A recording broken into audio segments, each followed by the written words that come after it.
ನೋಡಿ ಕ್ವಶನ್ ನೋಡ್ಕೊಳ್ಳಿ. A random sample of 10 boys had the following IQ 70, 120, 110, 101, 88, 83, 95, 98, 107, 100. Do this data support the assumption of a population mean IQ of 100 at 5% level of significance? ಅಂದರೆ ಇಲ್ಲಿ ನೋಡಿ T ಅಂತ ಕೊಟ್ಟಿಲ್ಲ, ಅವರು T distribution ಅಂತ ಕೊಟ್ಟಿಲ್ಲ. ಹೆಂಗೆ ಗೊತ್ತಾಗುತ್ತೆ ನಿಮಗೆ ಟಿ ಡಿಸ್ಟ್ರಿಬ್ಯೂಷನ್ ಅಂದರೆ? ಜ್ಞಾಪಕ ಇಟ್ಕೊಳ್ಳಿ, ಎನ್ನು ಲೆಸ್ ದ್ಯಾನ್ 30 ಇರಬೇಕು, ಅದು ಇದೆ. ಮತ್ತು ಪಾಪ್ಯುಲೇಷನ್ ಮೀನ್, ಇಲ್ಲಿ ಪಾಪ್ಯುಲೇಷನ್ ಮೀನ್ ಕೊಟ್ಟಿದ್ದಾರೆ. ಪಾಪ್ಯುಲೇಷನ್ದು ವೇರಿಯನ್ಸು ಮತ್ತು ಸ್ಟ್ಯಾಂಡರ್ಡ್ ಅಥವಾ ವೇರಿಯನ್ಸ್ ಅಥವಾ ಸ್ಟ್ಯಾಂಡರ್ಡ್ ಡಿವಿಯೇಷನ್ ಎರಡೂ ಕೊಟ್ಟಿಲ್ಲ. ಎರಡರಲ್ಲಿ ಒಂದು ಕೊಟ್ಟರು ನಡೀತಾ, ಆದರೆ ಎರಡು ಯಾವುದೂ ಕೊಟ್ಟಿಲ್ಲ ಇದರಲ್ಲಿ. ಜ್ಞಾಪಕ ಇಟ್ಕೊಳ್ಳಿ, ಯಾವಾಗ ಟಿ ಡಿಸ್ಟ್ರಿಬ್ಯೂಷನ್ ಯೂಸ್ ಮಾಡಬೇಕಂದ್ರೆ ಎನ್ನು ಸ್ಮಾಲು ಅಂದರೆ ಲೆಸ್ ದ್ಯಾನ್ 30 ಇದ್ದಾಗ, ಮತ್ತು ಪಾಪ್ಯುಲೇಷನ್ ವೇರಿಯನ್ಸ್ ಈಸ್ ಅನ್ನೋನ್ ಅಥವಾ ಸ್ಟ್ಯಾಂಡರ್ಡ್ ಡಿವಿಯೇಷನ್ ಈಸ್ ಅನ್ನೋನ್ ಇದ್ದಾಗ, ಮತ್ತು ಕ್ಲೈಮ್ ಬಂದು ಮೀನ್ ಪಾಪ್ಯುಲೇಷನ್ ಮೀನ್ಗೆ ಮಾಡಿದಾಗ. ಅರ್ಥ ಆಗ್ತಿದೆಯಲ್ವ? ಕ್ಲೈಮ್ ಬಂದು ಯಾವುದಕ್ಕಿದೆ? ಪಾಪ್ಯುಲೇಷನ್ ಮೀನ್ಗೆ ಇರೋದು. ಗೊತ್ತಾಗ್ತಿದೆಯಲ್ವ? ಈಗ ಹೈಪಾಥೀಸಸ್ ಅಂತ, ಅಸಂಪ್ಷನ್, ಹೈಪಾಥೀಸಸ್, ಕ್ಲೈಮು ಎಲ್ಲ ಒಂದೇ. ಗೊತ್ತಾಗ್ತಿದೆಯಲ್ವ? ಇಲ್ಲಿ ಏನು ಮಾಡ್ಬೇಕು ಹೇಳ್ತೀನಿ ನೋಡಿ. ಈ random sample of 10 boys had the following IQ values ಕೊಟ್ಟಿದ್ದಾರೆ. Do this data support the assumption of a population mean IQ of 100. ಅಂದರೆ ಈ ಡೇಟಾ ಇದಕ್ಕೆ ಸಪೋರ್ಟ್ ಮಾಡ್ತಾ ಇದೆಯಾ ಇಲ್ವಾ ಅಂತ ಚೆಕ್ ಮಾಡೋದು. ಹೆಂಗೆ ಹೇಳ್ತೀನಿ ನೋಡಿ. ಲೆಟ್ H0ನ ನಾವು ಏನು ಅನ್ಕೋತೀವಿ? ನಲ್ ಹೈಪಾಥೀಸಸ್ಸು μ ಈಸ್ ಈಕ್ವಲ್ ಟು 100 ತಗೊಳ್ಳಿ. ಅರ್ಥ ಆಗ್ತಿದೆಯಲ್ವಾ? ಇಲ್ಲಿ ಟಿ ಡಿಸ್ಟ್ರಿಬ್ಯೂಷನ್ ಮಾಡಬೇಕು. ಟಿಗೆ ಫಾರ್ಮುಲಾ ಏನು? x bar minus μ by S by √n. ಈ ಟಿ ವ್ಯಾಲ್ಯೂನ ಫೈಂಡ್ ಮಾಡಿ ಸ್ಟ್ಯಾಂಡರ್ಡ್ ಟಿ ವ್ಯಾಲ್ಯೂಗೆ ಕಂಪೇರ್ ಮಾಡಿ. ಸ್ಟ್ಯಾಂಡರ್ಡ್ ಟಿ ವ್ಯಾಲ್ಯೂ ಕೊಟ್ಟಿಲ್ಲ, ಅದನ್ನ ಫೈಂಡ್ ಮಾಡೋದು ಯಾವ ಥರ ಟೇಬಲಲ್ಲಿ ನಾನು ಹೇಳ್ಕೊಡ್ತೀನಿ ನಿಮಗೆ, ಸರಿನಾ? ಈಗ ಫಸ್ಟ್ ಏನು ಮಾಡಿ, H0 ಅಂದ್ರೇನು? ಅಂದರೆ H0 ಈಸ್ ನಲ್ ಹೈಪಾಥೀಸಸ್ μ 100. ಈಗ x ಬಾರ್ ಬೇಕು ಸ್ಯಾಂಪಲಿಂದ, S ಬೇಕು ಮತ್ತು n ಬೇಕು. n ಅಂದರೆ ಸ್ಯಾಂಪಲ್ ಸೈಜು. ಇಲ್ಲಿ n ಎಷ್ಟು? 10. ಎಷ್ಟಿದೆ ಇಲ್ಲಿ? 1, 2, 3, 4, 5, 6, 7, 8, 9, 10. 10 ಬಾಯ್ಸ್ ಅಂತ ಕೊಟ್ಟವ್ರೆ, ಅದೇ n. ಈಗ x ಬಾರ್ ಮತ್ತು ಎಸ್ನ ಇಲ್ಲಿಂದ ಫೈಂಡ್ ಮಾಡಿ. x ಬಾರ್ ಮತ್ತು ಎಸ್ನ ಇಲ್ಲಿಂದ ಫೈಂಡ್ ಮಾಡಿ. ಈಗ x ಬಾರ್ಗೆ ಫಾರ್ಮುಲಾ ಏನು? Summation of x by n. Summation of x ಅಂದರೆ ಏನು ಮಾಡ್ತೀರಾ ಹೇಳಿ? 70 plus 120 plus 110 plus 101 plus 88 plus 83 plus 95 plus 98 plus 107 plus 100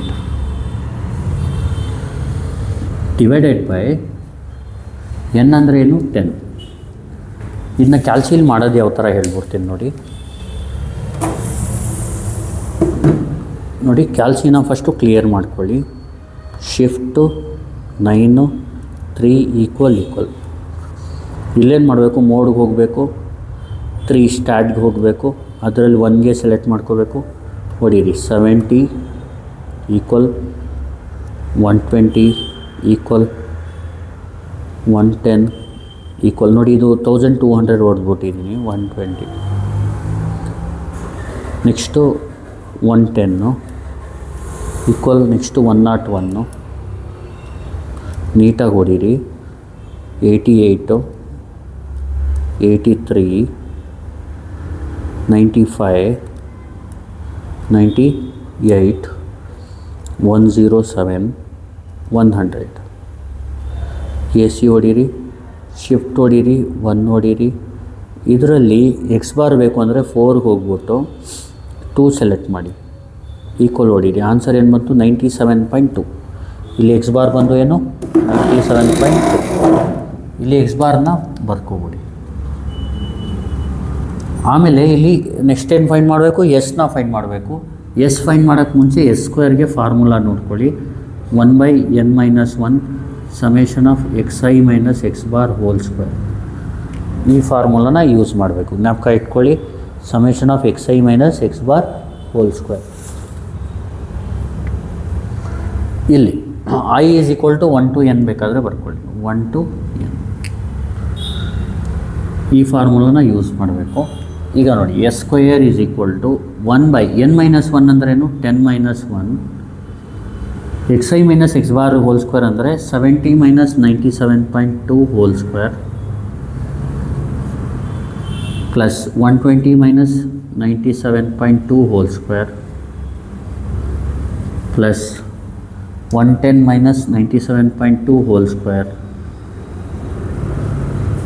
plus 101 plus 97.2 whole square plus 88 minus 97.2 whole square. Next 83 minus 97.2 whole square plus ಇಲ್ಲಿ 95 minus 97.2 whole square, 98 minus 97.2 whole square plus 107 minus 97.2 whole square plus 100 minus 97.2 whole square. ಇದನ್ನ close ಮಾಡ್ಕೊಳ್ಳಿ. ಇಲ್ಲಿ S ಸ್ಕ್ವೇರ್ನ ವ್ಯಾಲ್ಯೂನ ತರಿಸೋದು ಯಾವ ಥರ ಅಂದರೆ ಕ್ಯಾಲ್ಸಿಲಿ ನೋಡಿ, ಇದು complete ನೀವು ಟೈಪ್ ಮಾಡೋಕ್ಕಾಗಲ್ಲ. ಅದಕ್ಕೆ ಜ್ಞಾಪಕ ಇಟ್ಕೊಳ್ಳಿ, ಕ್ಯಾಲ್ಸಿಲಿ ಫಸ್ಟು ಡೇಟಾನ ನೀಟಾಗಿ ಹೊಡೆದ್ಬಿಟ್ಟು ಎಕ್ಸ್ ಬಾರ್ ಮತ್ತು ಎಸ್ನ ಡೈರೆಕ್ಟಾಗಿ ಕ್ಯಾಲ್ಸಿಲಿ ತೊಗೊಳ್ಳಿ. ಶಿಫ್ಟು 1 4 ಇದರಲ್ಲಿ 4 ಸ್ಕ್ವೇರ್ ಮಾಡಿ ಈಕ್ವಲ್ ಕೊಡಿ. 4 ಡೆಸಿಮಲ್ ಫಿಕ್ಸ್ ಮಾಡ್ಕೊಳ್ಳಿ. Shift mode 6 4 203.73333. ಇದೇನಾಯಿತು 203. ಏನು ಬಂದಿತ್ತು 7333. ಇದು ಎಸ್ ಸ್ಕ್ವೇರ್. ಎಸ್ ಬೇಕು ಅಂದರೆ ನಾವೇನು ಮಾಡಬೇಕು, ರೂಟ್ ಆಫ್ ಮಾಡ್ಕೋಬೇಕು. ಏನು ಮಾಡ್ಕೋಬೇಕು, S is equal to root of 203. A C ಹೊಡೀರಿ, ರೂಟ್ ಆಫ್ 203.3333 ಕ್ಲೋಸ್ ಈಕ್ವಲ್ 14.2595. ಏನು ಬರೀಬೇಕು, 14.2595. 14.2595 ಒಂದು ಸರಿ ಚೆಕ್ ಮಾಡ್ಕೋತೀನಿ.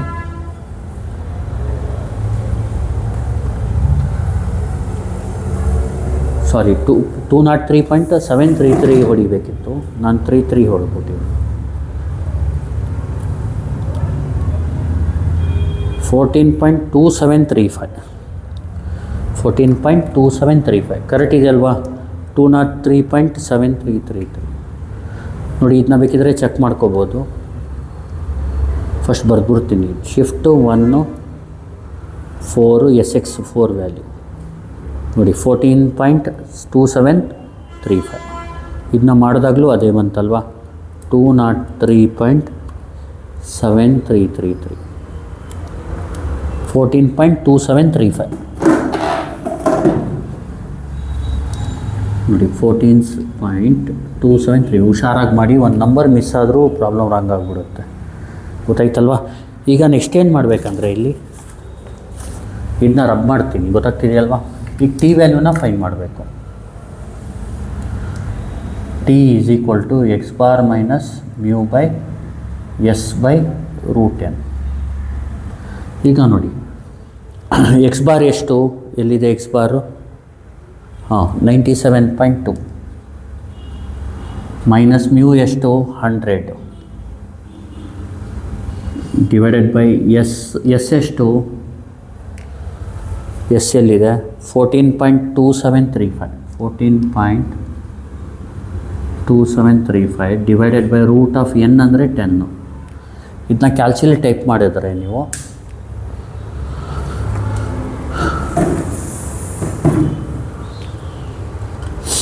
ಶಿಫ್ಟು 9 3 ಕ್ಲಿಯರ್ ಮಾಡ್ಕೊಳ್ಳಿ. Equal 97.2 minus 100 14.2735 divided by √10 minus 0.6203. ಇನ್ನೊಂದು ಸರಿ ಚೆಕ್ ಮಾಡ್ಕೊಬಿಡೋಣ. ಹಾಂ, ಕರೆಕ್ಟ್. ಮೈನಸ್ 0.6203. ಇದೇನು ಬಂತು ಆನ್ಸರ್? ಮೈನಸ್ 0.6203. ಈ ಥರ ಬಂದರೆ, ನೆಗೆಟಿವ್ ಬಂದರೆ ಮಾಡ್ಯುಲಸ್ ಆಫ್ ಟಿನ ಫೈಂಡ್ ಮಾಡ್ಕೊಳ್ಳಿ. 0.6203. ಅರ್ಥ ಆಗ್ತಿದೆಯಲ್ವ? ಇದು ಯಾವುದಕ್ಕೆ ಕಂಪೇರ್ ಮಾಡಬೇಕು? ಸ್ಟ್ಯಾಂಡರ್ಡ್ ಟಿ ವ್ಯಾಲ್ಯೂಗೆ ಕಂಪೇರ್ ಮಾಡಬೇಕು. ಆದರೆ ಸ್ಟ್ಯಾಂಡರ್ಡ್ ಟಿ ವ್ಯಾಲ್ಯೂ ಗಿವನ್ನಲ್ಲಿ ಇಲ್ಲ. ಅರ್ಥ ಆಗ್ತಿದೆಯಲ್ವ? ನೋಡಿ, ಟಿ 0.05 ಅಂದರೆ standard T value for 5% level of significance for 9 degrees of freedom is ಅಂತ ಬರ್ಕೊಳ್ಳಿ. ಏನಂತ ಬರೀತೀರಾ? T 0.05 for 9 degrees of freedom is. ಇದನ್ನ ಚೆಕ್ ಮಾಡೋದು ಯಾವ ಥರ ಅಂದರೆ, ನೋಡಿ, ನ್ಯೂಮೆರಿಕಲ್ ಟೇಬಲ್ ಇರುತ್ತೆ, ಟಿ ಟೇಬಲ್ ಅಂತ ಇರುತ್ತೆ. ನೋಡಿ, ತೋರಿಸ್ತೀನಿ. ಇದರಲ್ಲಿ ಇದು ಕಾಣಿಸ್ತಾ ಇದೆಯಾ ನೋಡಿ? ಇದರಲ್ಲಿ ಟಿ ಟೇಬಲಲ್ಲಿ ಈಗ ಎಕ್ಸಾಂಪಲ್ ಇಲ್ಲಿ ಏನಿದೆ, critical values of students T distribution ಅಂತ ಇದೆ ಮೇಲ್ಗಡೆ. ಇಲ್ಲಿ level of significance for 1 tail test, level of significance for 2 tail test ಅಂತ ಇದೆ. ಈ ಕಡೆ ಈಗ ನೋಡಿ, ಇಲ್ಲಿ 2 ಟೇಲ್ ಟೆಸ್ಟ್ 1 ಟೇಲ್ ಟೆಸ್ಟ್ ಹೆಂಗೆ ಗೊತ್ತಾಗುತ್ತೆ ಅಂದರೆ, ಇಲ್ಲಿ ನೋಡಿ, ಇಲ್ಲಿ ಪಾಪ್ಯುಲೇಷನ್ ಮೀನ್ನ ನೀವು ಇದು ಮಾಡ್ಕೊಂಡಿರೋದು ಹೈಪಾಥಿಸಸ್. ಗೊತ್ತಾಗ್ತಿದೆಯಲ್ವಾ? ಇದಕ್ಕೆ 2 ಟೇಲ್ ಟೆಸ್ಟು ಯೂಸ್ ಮಾಡಿ. ಗೊತ್ತಾಗ್ತಿದೆಯಲ್ವಾ? ಯಾವಾಗಲೂ 1 ಟೇಲ್ ಟೆಸ್ಟ್ ಬರೋದು ಲೆಸ್ ದ್ಯಾನು, ಗ್ರೇಟರ್ ದ್ಯಾನ್, ಇನ್ಕ್ರೀಸಸ್ಸು, ಡಿಕ್ರೀಸಸ್ಸು, ಆ ಥರ. ಗೊತ್ತಾಗ್ತಿದೆಯಲ್ವಾ? ಇದಕ್ಕೆ ಮಾಮೂಲಿ 2 ಕಡೆನೂ ನಾವು ಟೆಸ್ಟ್ ಮಾಡ್ತೀವಿ. ಲೆಸ್ ಇದ್ದರೂ ಗ್ರೇಟರ್ ಇದ್ರೂ ನಡೆಯುತ್ತೆ. ಆ ಥರ ಟೈಮಲ್ಲಿ ಏನು ನಾವು 2 ಟೇಲ್ ಟೆಸ್ಟ್ ಯೂಸ್ ಮಾಡೋದು. ಜಾಸ್ತಿ ತಲೆ ಕೆಡಿಸ್ಕೋಬೇಡಿ. ಇಲ್ಲಿ ಮೀನ್ ಈಸ್ ಈಕ್ವಲ್ ಟು 100 ಈ ಥರ ಪ್ರಾಬ್ಲಮ್ಸ್ಗೆಲ್ಲ 2 ಟೇಲ್ ಟೆಸ್ಟು ಯೂಸ್ ಮಾಡಿ. ಟಿ ವ್ಯಾಲ್ಯೂ ಅವ್ರು ಕೊಟ್ಟಿದ್ರೆ ಅವರೇ ಟೆಸ್ಟ್ನ ಚೆಕ್ ಮಾಡಿ ಅವರೇ ಕೊಡ್ತಾರೆ. ಟಿ ವ್ಯಾಲ್ಯೂ ಕೊಟ್ಟಿಲ್ಲ ಅಂದರೆ ನಾವು ಅದ್ರ ಬಗ್ಗೆ ಯೋಚನೆ ಮಾಡಬೇಕು. ಗೊತ್ತಾಗ್ತಿದೆಯಲ್ವಾ? ಇಲ್ಲಿ μ 100 ಅಂತ ಇದೆಯಲ್ವಾ? ಇದಕ್ಕೆ ಮೀನ್ನ ಚೆಕ್ ಮಾಡೋದ್ರಿಂದ ನಾವೇನು ಮಾಡಬೇಕು? 2 ಟೇಲ್ ಟೆಸ್ಟ್ನ ನೋಡಬೇಕು. ಲೆಸ್ ಇದ್ದರೂ ಹೈ ಇದ್ದರೂ ಇದು ನಡೆಯುತ್ತೆ, ಅಂದರೆ 2 ವೇರಿಯೇಷನ್ ನಡೆಯುತ್ತೆ ಅಂತ ಇಲ್ಲಿ. ಗೊತ್ತಾಗ್ತಿದೆಯಲ್ವಾ? ಇಲ್ಲಿ 2 ಟೇಲ್ ಟೆಸ್ಟ್ ಅಂದರೆ ಇಲ್ಲಿ ನೋಡಿ, ಇದು ನೋಡಿ, ಇದು 1 ಟೇಲ್ ಟೆಸ್ಟು ಮೇಲ್ಗಡೆದು, ಇದು 2 ಟೇಲ್ ಟೆಸ್ಟು. ಇಲ್ಲಿ ಈ ಕಡೆದು ನೋಡ್ಬೇಕು ನೀವು. 5% ಇಲ್ಲಿ ನೋಡಬಾರ್ದು. ಗೊತ್ತಾಗ್ತಿದೆಯಲ್ವಾ? ಇಲ್ಲಿ ನೋಡಿ, ಇಲ್ಲಿ ನೋಡಿದ್ರೆ 5% ಇದಾಗ್ಬಿಡುತ್ತೆ. ಅದಕ್ಕೆ level of significant 2 tail test ಕೆಳಗಡೆದು ನೋಡಬೇಕು. ಇಲ್ಲಿ 5% ಅಂದರೆ 0.05 ಈ ಕಾಲಮ್ ನೋಡಬೇಕು. ಡಿಗ್ರೀಸ್ ಆಫ್ ಫ್ರೀಡಮ್ ಇಲ್ಲಿ ನೋಡಬೇಕು. ಡಿಗ್ರೀಸ್ ಆಫ್ ಫ್ರೀಡಮ್ ಬಂದು 9ಗೆ ನೋಡಿ, 2 ಟೇಲ್ ಟೆಸ್ಟ್ ಅಂದರೆ ಇದು ಈ ಕಾಲಮಲ್ಲಿ 5%ಗೆ 2.262. ಅರ್ಥ ಆಗ್ತಿದೆಯಲ್ವ? ಅಂದರೆ ಈ 9ಗೆ ಡಿಗ್ರೀಸ್ ಆಫ್ ಫ್ರೀಡಮ್ಗೆ ಇದು 5%ಗೆ 2.262. ಇಲ್ಲಾಂದರೆ ಜ್ಞಾಪಕ ಇಟ್ಕೊಳ್ಳಿ ಯಾವಾಗಲೂ 2 ಟೇಲ್ ಟೆಸ್ಟಲ್ಲಿ 2.262 ಫಾರ್ ಎನ್ನು 10 ಅಂತ ಬಂದರೆ 9 ಡಿಗ್ರೀಸ್ ಆಫ್ ಫ್ರೀಡಮ್ ಇರುತ್ತೆ. ಟಿ ವ್ಯಾಲ್ಯೂ ಬಂದು 2.262 ಇರುತ್ತೆ. ಗೊತ್ತಾಗ್ತಿದೆಯಲ್ವ? ಇಲ್ಲಾಂದರೆ ಇದು ಜ್ಞಾಪಕ ಇಟ್ಕೋಬೇಕು ನೀವು.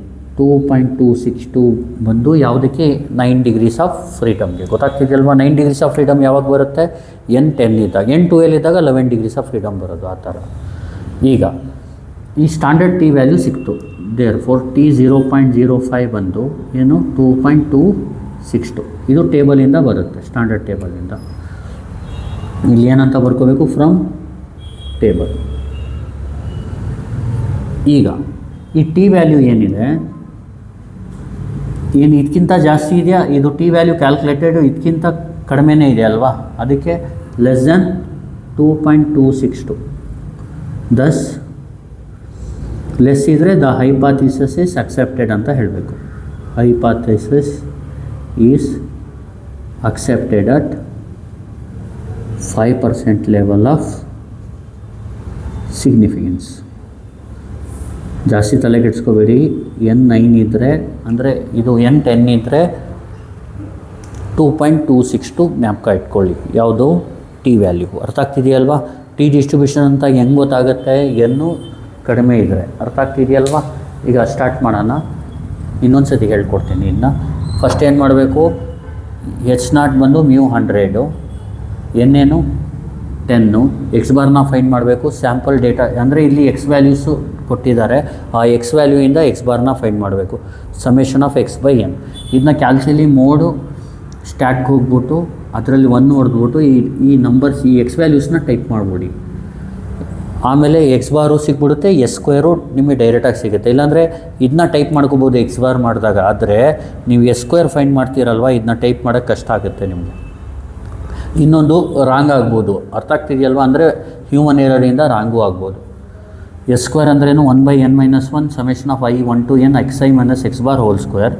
ಫಾರ್ಮುಲಾನ ಎಲ್ಲ ಸಬ್ಸ್ಟಿಟ್ಯೂಟ್ ಮಾಡಿ. n ಅಂದರೆ 10 - 1, xi ಅಂದರೆ 70 - 97.2 ಹೋಲ್ ಸ್ಕ್ವೇರ್, ಆಮೇಲೆ 120 - 97.2 ಹೋಲ್ ಸ್ಕ್ವೇರ್, 110 ಆ ಥರ ಮಾಡಿಕೊಂಡು ಎಸ್ ಸ್ಕ್ವೇರ್ ಸಿಗುತ್ತೆ. ಆಮೇಲೆ ಎಸ್ ಬಂದು ರೂಟ್ ಆಫು, ಆಮೇಲೆ ಟಿ ಅಂದರೆ X bar minus mu by S by root ಎನ್ನು. ಆ ಥರ ಸಬ್ಸ್ಟಿಟ್ಯೂಟ್ ಮಾಡಿ, ಎಲ್ಲ ಸಬ್ಸ್ಟಿಟ್ಯೂಟ್ ಮಾಡಿ. ಎಕ್ಸ್ ಬಾರ್ ಕ್ಯಾಲ್ಕುಲೇಟ್ ಮಾಡಿರೋದು, ಮ್ಯೂ ಕ್ಯಾಲ್ಕುಲೇಟ್ ಮಾಡಿರೋದು ಎಸ್ಸು. ಆಮೇಲೆ ಟಿ ವ್ಯಾಲ್ಯೂ ಫೈಂಡ್ ಮಾಡಿದ ತಕ್ಷಣ ನೀವೇನು ಮಾಡಬೇಕು, ಟಿ 0.05 ಟೇಬಲಿಂದ ತಗೊಬಿಡಬೇಕು.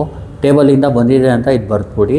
ಈ ಟಿ ವ್ಯಾಲ್ಯೂ ಇದಕ್ಕಿಂತ ಕಡಿಮೆ ಇರೋದರಿಂದ the hypothesis accepted at 5% level of significance ಅಂತ ಹೇಳಿ. Thank you.